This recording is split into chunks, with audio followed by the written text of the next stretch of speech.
Livro de Baruque. Introdução. Eis o texto do livro escrito por Baruque, filho de Neerias, filho de Mazias, filho de Sedecias, filho de Azadias, filho de Eucias, na Babilônia, no 5º ano, 7º dia do 5º mês. Decorria o tempo em que os caldeus tomaram Jerusalém e a haviam incendiado. Leu Baruque esse livro em presença de Jeconias, filho de Joaquim, rei de Judá, e de todo o povo, que, para tal fim, se reuniria, ou melhor, que para tal fim se reunira dos nobres, príncipes reais, anciãos e de quantos residiam na Babilônia, às margens do rio Sude, desde os mais simples até os mais elevados. Ao ouvi-lo, puseram-se todos a chorar e a jejuar, orando ao Senhor. Fizeram em seguida uma coleta de dinheiro de acordo com as posses de cada um, e o produto enviaram a Jerusalém ao sacerdote Joaquim, filho de Eucias, filho de Salom, assim como os outros sacerdotes e a quantos ainda com ele se encontravam na cidade. No 10º dia do mês de Sivan, Baruque já havia recuperado os utensílios da casa do Senhor que haviam sido levados por ocasião da pilhagem, a fim de devolvê-los à terra de Judá. Eram objetos de prata feitos a mandado de Sedecias, filho de Josias, rei de Judá. Depois que Nabucodonosor, rei da Babilônia, deportou de Jerusalém para a Babilônia Jeconias, juntamente com os príncipes, os artífices, os principais e o povo. Eis o que escreveram. Servi-vos do dinheiro que vos enviamos, a fim de comprar vítimas para os holocaustos, os sacrifícios expiatórios e para o incenso. Preparai também oferendas que poreis sobre o altar do Senhor nosso Deus. Orai pela saúde de Nabucodonosor, rei da Babilônia, e pela vida de seu filho Baltazar, a fim de que eles sejam como uma vida celeste na terra. Que o Senhor nos dê força e ilumine os nossos olhos para que vivamos à sombra de Nabucodonosor, rei da Babilônia, e de seu filho Baltazar, e que a eles sirvamos por longos dias e gozemos de seus favores. Rogai também ao Senhor nosso Deus por nós, porque pecamos contra ele e a sua glória ainda não se desviou de nós. Tomai conhecimento desse livro que vos enviamos, para que dele façais a leitura pública no templo, nos dias de festas e de assembleias religiosas. Eis o que diz. Confissão dos pecados e oração dos exilados. O Senhor nosso Deus é justo, nós, porém, devemos hoje corar de vergonha nós, homens de Judá e habitantes de Jerusalém, nossos reis e príncipes, sacerdotes, profetas e nossos pais, porque pecamos contra o Senhor. Nós lhe desobedecemos, recusamo-nos a ouvir a voz do Senhor nosso Deus e a seguir os mandamentos que nos deu. Desde o dia em que o Senhor tirou nossos pais do Egito até agora, persistimos em nos mostrar recalcitrantes contra o Senhor nosso Deus, e em nossa leviandade recusamos escutar-lhe a voz. Por isso, agora o vemos. Persegue-nos a calamidade, assim como a maldição que o Senhor pronunciara pela boca de Moisés, seu servo, quando este fez com que saíssem do Egito nossos pais, a fim de nos proporcionar uma terra que mana leite e mel.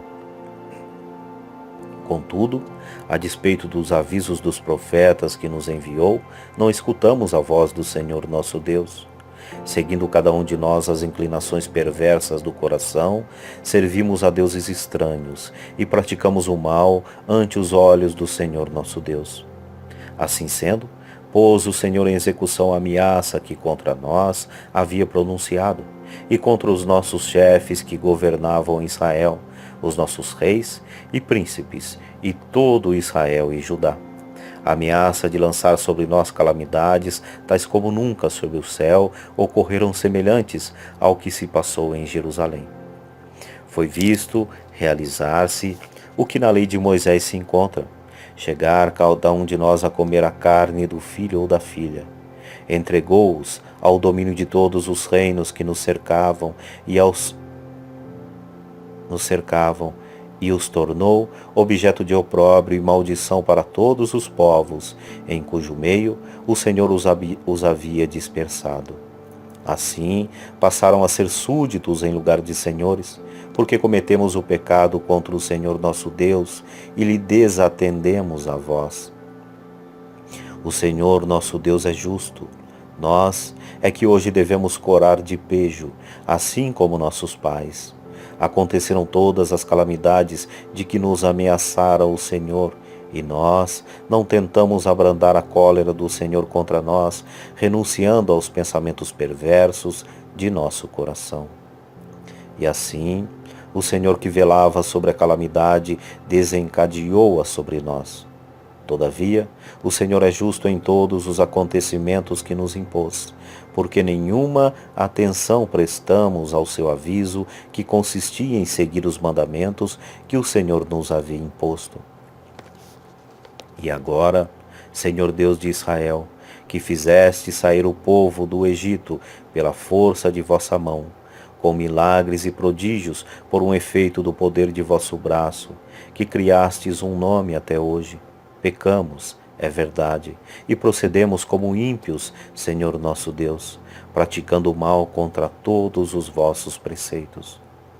Dignai-vos desviar de nós a vossa cólera, porque não passamos de uns poucos restantes entre as nações pelas quais nos dispersastes. Atendei, Senhor, a nossa prece suplicante, e por vosso amor, salvai-nos.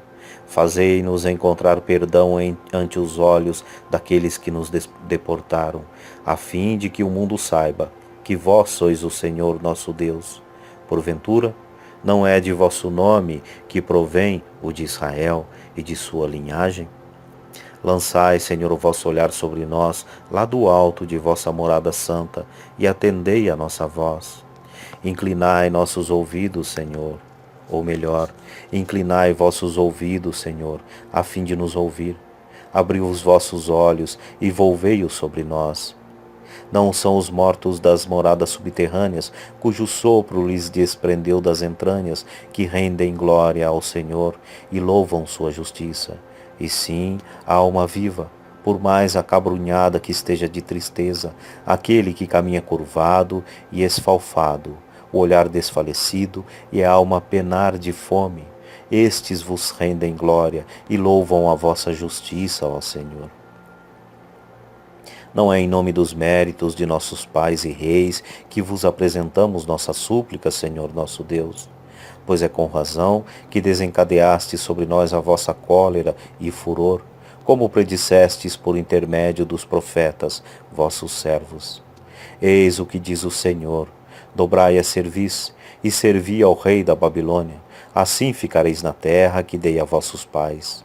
Se não atenderdes ao aviso que vos deu o Senhor vosso Deus, de submeter-vos ao rei da Babilônia, farei calar nas cidades de Judá e nas ruas de Jerusalém os gritos de alegria e júbilo, o cântico do noivo e da noiva, e a terra inteira se transformará em deserto inabitável.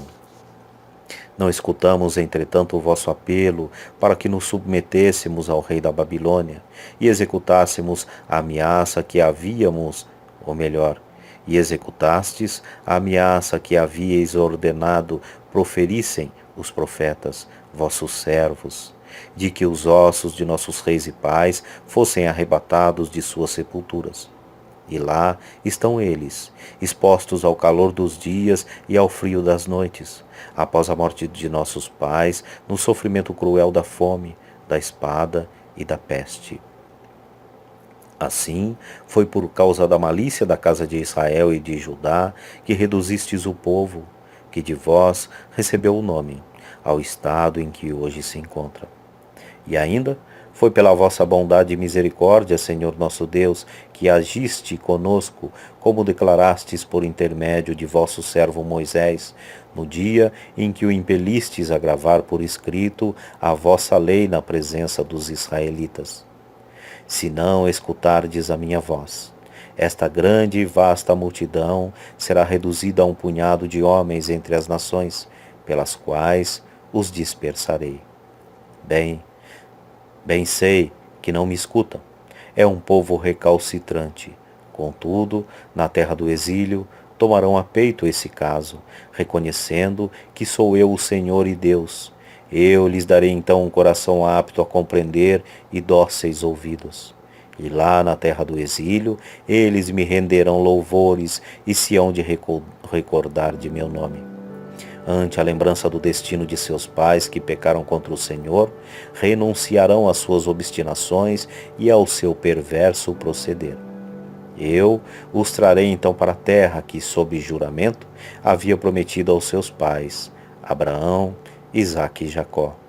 Dela retomarão posse, e eu lá os multiplicarei, e seu número não mais diminuirá. Com eles estabelecerei eterna aliança, e serei o seu Deus, e eles serão o meu povo, e jamais expulsarei Israel, meu povo, da terra que lhe outorguei. Senhor, Todo-Poderoso Deus de Israel, é uma alma angustiada e um coração atormentado que clama a vós. Escutai, Senhor, tende piedade, porque pecamos contra vós. Estais sentado sobre um trono eterno, e nós caminhamos para um definitivo aniquilamento.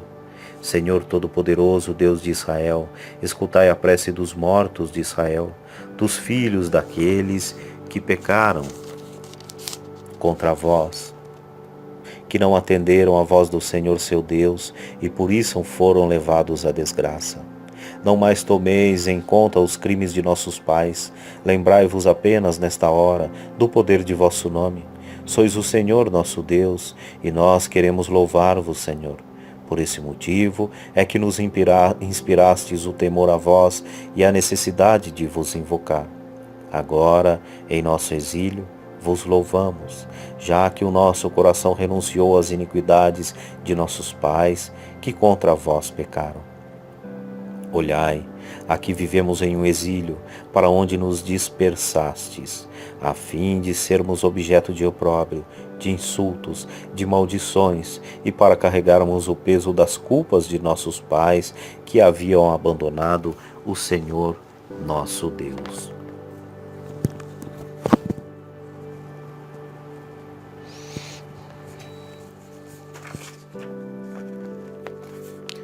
A sabedoria, o único caminho que conduz à salvação.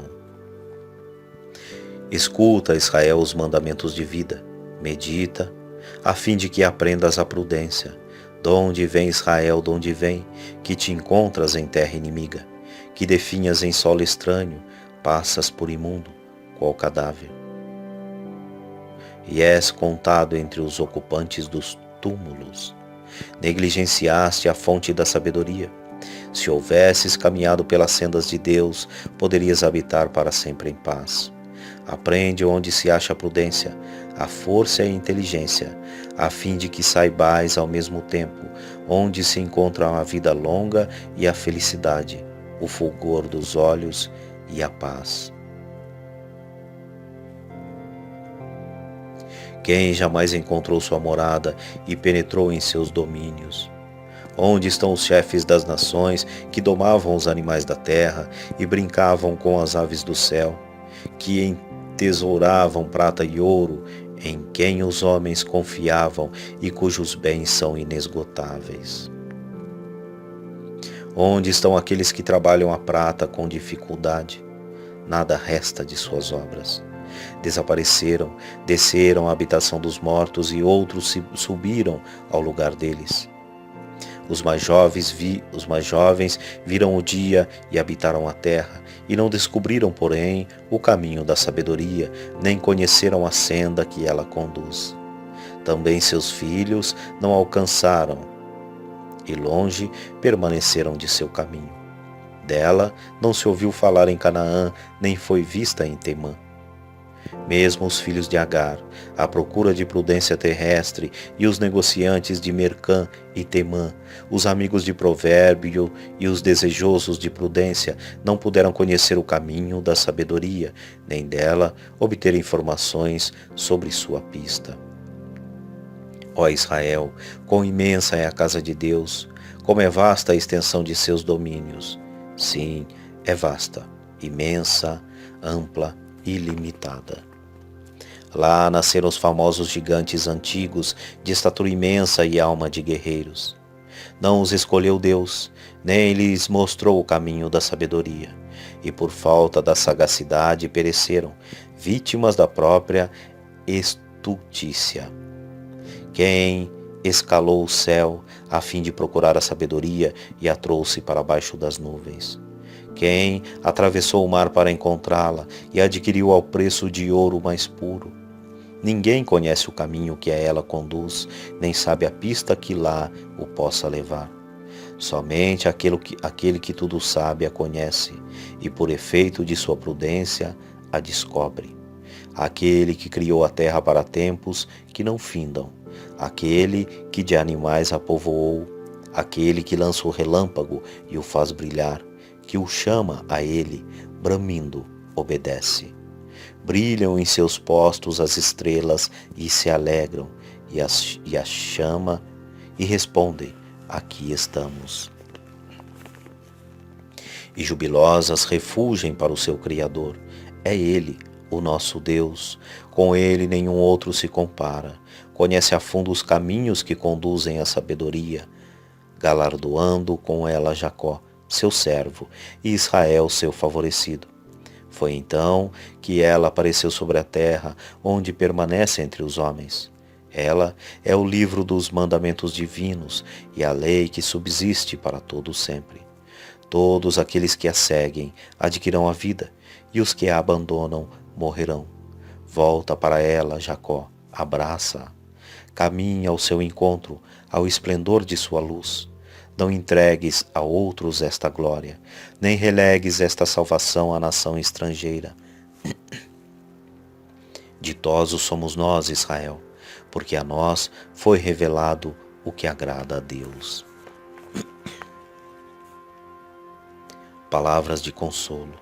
Coragem, povo meu, que trazeis o nome de Israel. Fostes, em verdade, vendidos aos pagãos, não porém para serem aniquilados. Por haverdes desencadeado a cólera divina, é que fostes entregues aos inimigos.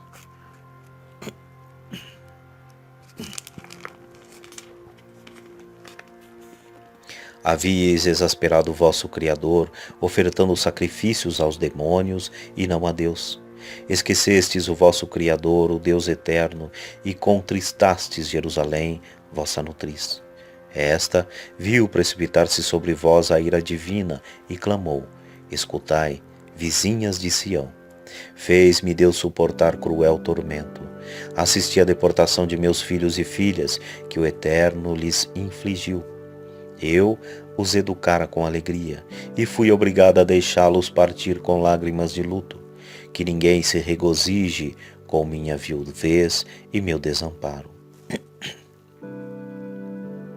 Por causa dos pecados de meus filhos, vivo desolada, já que se afastaram da lei de Deus, negligenciando seus mandamentos, afastando-se dos caminhos de seus preceitos e não seguindo a vereda da disciplina, segundo sua justiça. Vinde, vizinhas de Sião, pensai na deportação de meus filhos e filhas, que o Eterno lhes infligiu.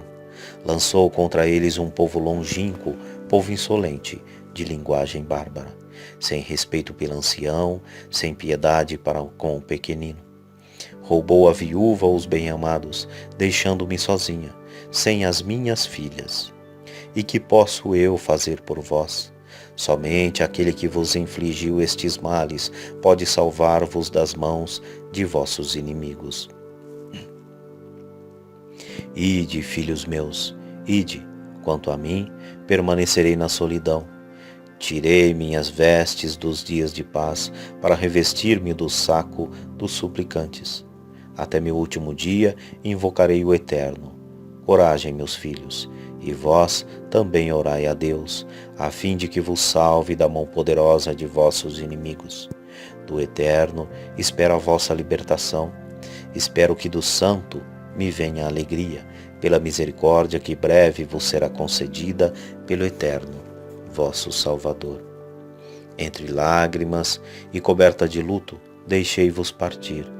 Deus, porém, vos devolverá a mim para uma eterna alegria, porque as vizinhas de Sião, que viram a vossa deportação, verão em breve Deus conceder-vos a libertação, seguida de imensa glória e de fulgor, emanando do Eterno. Suportai, filhos meus, com paciência, o golpe da cólera divina. Fostes perseguidos por vossos inimigos, em breve, porém, assistireis à sua ruína, e sobre suas cervizes poreis os pés. Meus delicados filhos tiveram de andar por ásperos caminhos, acossados, qual rebanho roubado pelo inimigo. Coragem, porém, meus filhos, orai a Deus, pois aquele que vos feriu se lembrará de vós. Quisestes apartar-vos de Deus, ponde agora 10 vezes mais zelo em procurá-lo, porquanto aquele que sobre vós precipitou a catástrofe vos concederá, com a libertação, eterno regozijo. Coragem, Jerusalém, aquele que te deu o nome te consolará. Miseráveis os que te maltrataram e que se regozijaram com tua ruína. Miseráveis as cidades que teus filhos conheceram a servidão.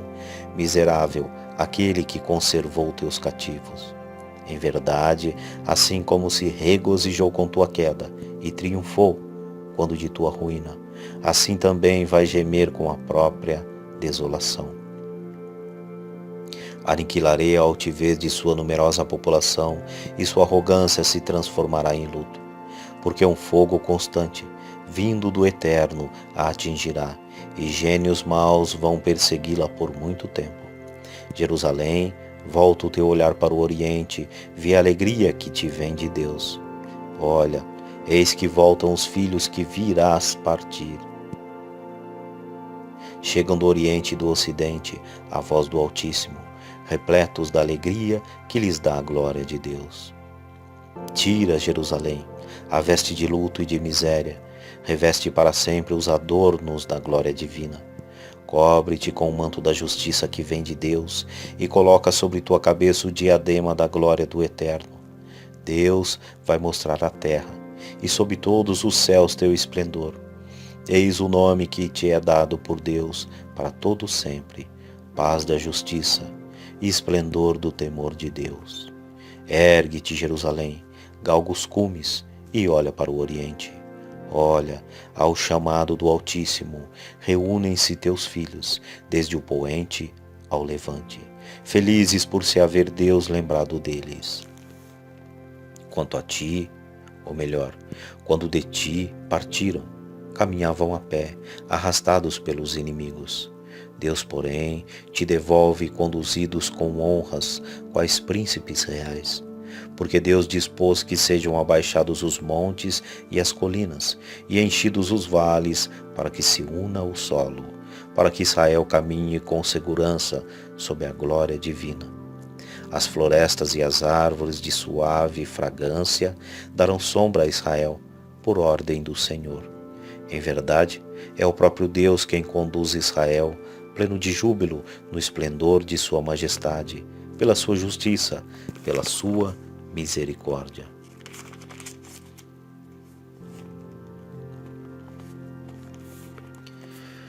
Carta de Jeremias aos cativos. Cópia de uma carta dirigida por Jeremias aos prisioneiros que deviam ser deportados para a Babilônia pelo rei dos babilônios, para dar-lhes conta da mensagem que Deus o havia encarregado de transmitir. É por causa dos pecados que cometestes contra Deus que ides deportados para a Babilônia como prisioneiros, por Nabucodonosor, rei dos babilônios. Quando chegardes à Babilônia, será para ficardes lá por muito tempo, durante longos anos, até 7 gerações. Depois disso, porém, farei com que volteis em paz. Ireis ver na Babilônia deuses de prata, ouro e madeira, deuses que são carregados aos ombros e que, não obstante, inspiram temor aos pagãos. Quanto a vós, preveni-vos, não imiteis estes estrangeiros, deixando que também o temor desses deuses se aposse de vós. Quando virdes a multidão comprimir-se em torno deles para adorá-los, dizei no silêncio de vossos corações: é somente a vós, Senhor, que devemos adorar, porque meu anjo estará ao vosso lado e, poderia vingar-se na vossa vida. A língua desses deuses é polida por um artista, mas apesar de dourados e prateados, são falsos e incapazes de falar. Como se fora para uma donzela apaixonada por enfeites, eles pegam ouro e confeccionam coroas para serem colocadas nas cabeças de suas divindades.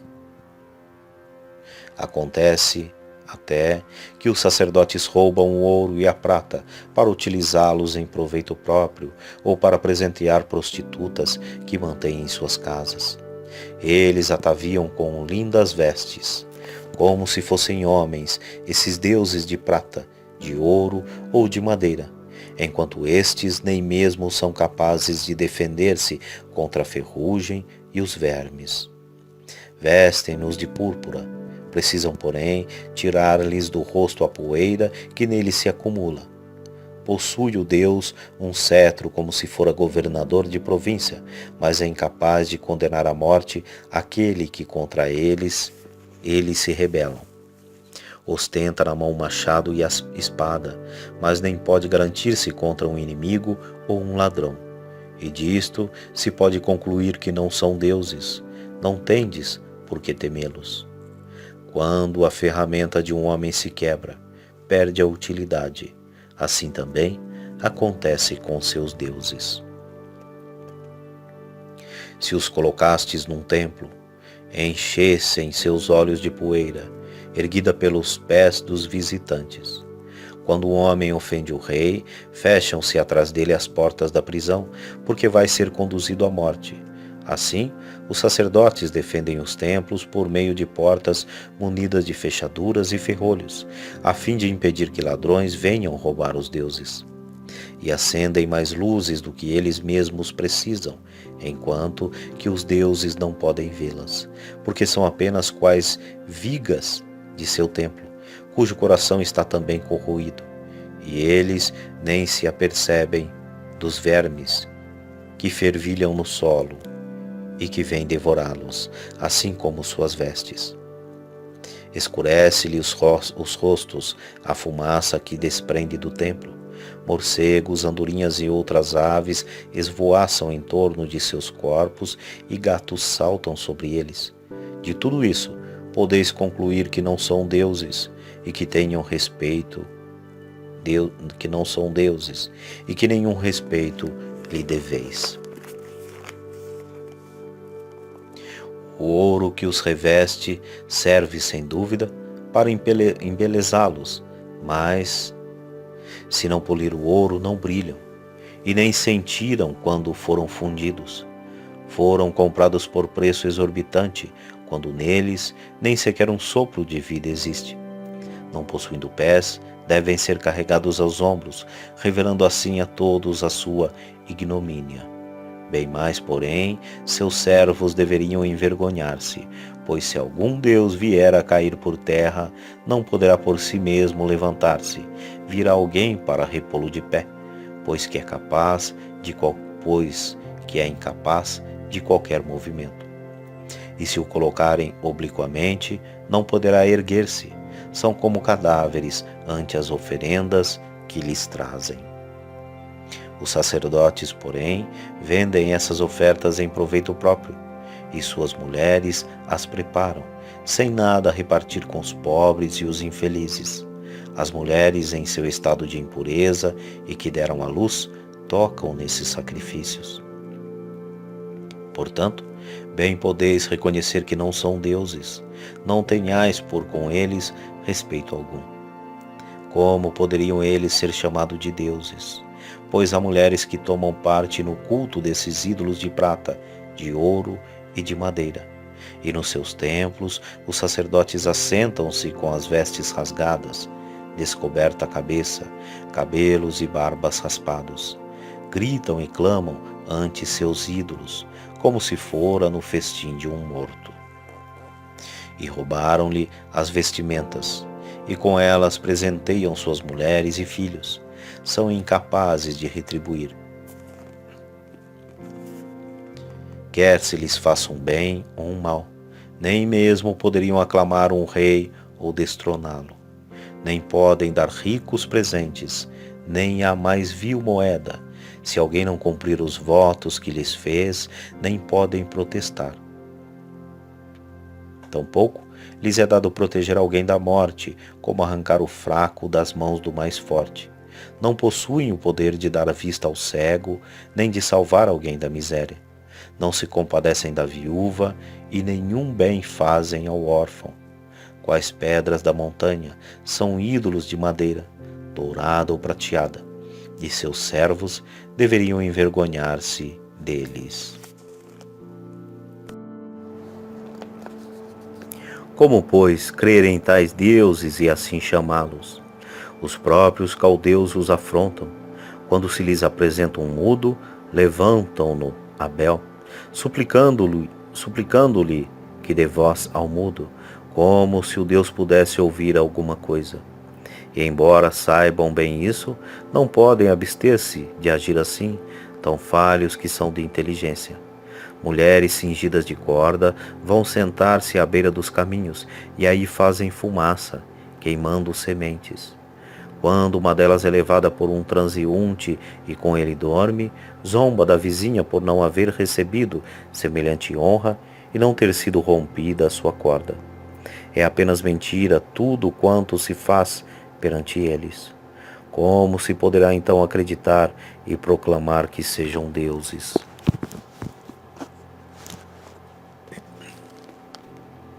Foram confeccionados por artífices e ourives, e não poderiam ser diferentes do que o quiseram seus artífices. E se eles não atingem idade avançada, como poderia ser diferente a obra de suas mãos? Assim, só deixam a seus descendentes engano e vergonha. Sobrevenham guerras ou calamidades, e eis os sacerdotes a entrarem em conciliábulos, a fim de saber aonde deverão ir ocultar-se com seus ídolos.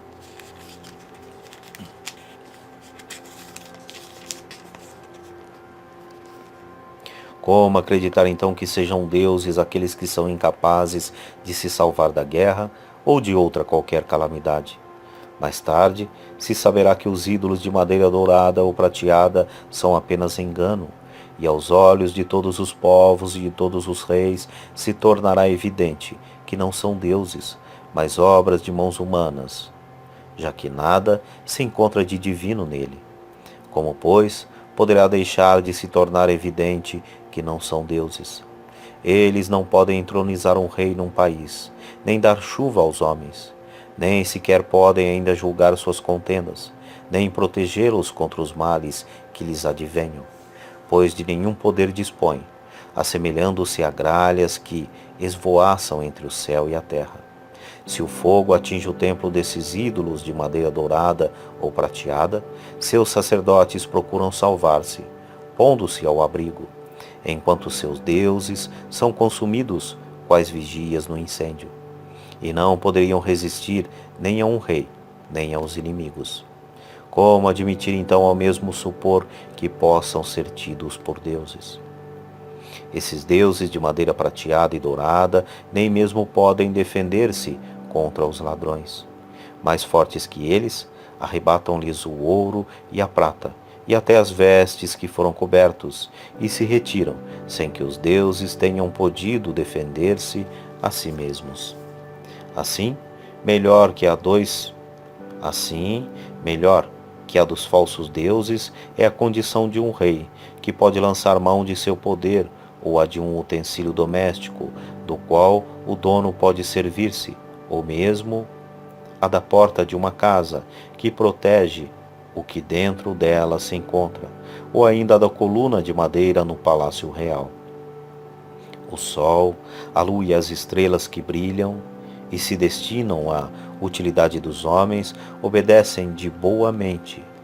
Assim, também o relâmpago tão belo ao faiscar, o vento que sopra sobre a terra, e as nuvens que recebem de Deus a ordem de percorrer toda a terra, executam a missão que lhes foi imposta. Quando o fogo é enviado do céu para consumir as florestas das montanhas, cumpre o que lhe foi ordenado. Nem a beleza, nem o poder dos ídolos podem igualar-se a essas maravilhas. Eis porque não há motivo para crer nem proclamar que sejam deuses, já que não lhes é dado praticar a justiça junto aos homens, nem lhes outorgar o bem. Se admites que não são deuses, não tenhais deles receio algum. Eles não têm a faculdade de amaldiçoar os reis, nem de abençoá-los. Muito menos podem fazer com que no céu apareçam sinais aos pagãos. Não brilham como o sol, nem alumiam como a lua. Valem mais que eles os animais, pois ao menos pela fuga têm a faculdade de procurar a segurança num abrigo. De maneira alguma, pois, se nos convence que eles sejam deuses. Por conseguinte, não os temais.